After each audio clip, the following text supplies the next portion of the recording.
ఈ పెట్‌కి గ్రూమింగ్ అనేది చేపియకుండా పోవడం వల్లకి టిక్స్ వచ్చేసాయి.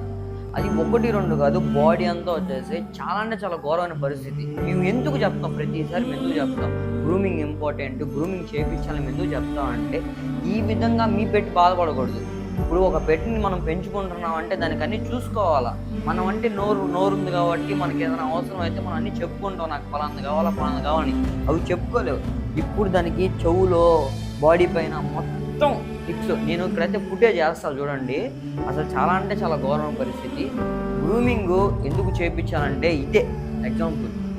ఇలా చేపియకుండా ఉంటే ఇప్పుడు కొనుక్కుంటారు, ముద్దుగా పెంచుకునేదానికి కొనుక్కుంటారు. ఆటికి ఏం అవసరం ఏంది అని పట్టించుకోకపోతే ఇటువంటి సిచ్యువేషన్కి వస్తుంది డాగ్‌కి. దానికి బాధ ఎట్లా ఉంటదంటే దాని పెయిను చాలా అంటే చాలా పెయిన్‌గా ఉంటది దానికి. ఇప్పుడు మన చిన్ని పెట్ స్టోర్ వాళ్ళు సర్వీస్ ఎలా ఉంటదనే దానికి కూడా ఇదే నిదర్శనం. ఎందుకంటే వీళ్ళు కాబట్టి దాన్ని ఓపికగా చేస్తున్నారు కానీ ఇంకొకరైతే ఏముందిలే అని చెప్పేసి నామకే వాళ్ళు చేసేసి వదిలేస్తారు.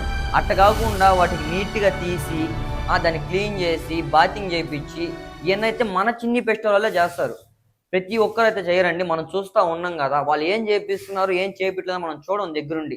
కాబట్టి దగ్గర ఉన్నా లేకపోయినా మనిషి వాళ్ళ చేయాల్సిన పనేంది, వాళ్ళ బాధ్యత ఏంది, అది మర్చిపోకుండా అయితే మన చిన్ని పెట్ స్టోర్‌లో చేస్తారు. మీరు తప్పకుండా మన చిన్ని పెట్ స్టోర్‌ని విజిట్ చేయండి. ఇటువంటి పెట్ రిలేటెడ్ కంటెంట్స్ కోసం డూ ఫాలో చిన్ని పెట్ స్టోర్.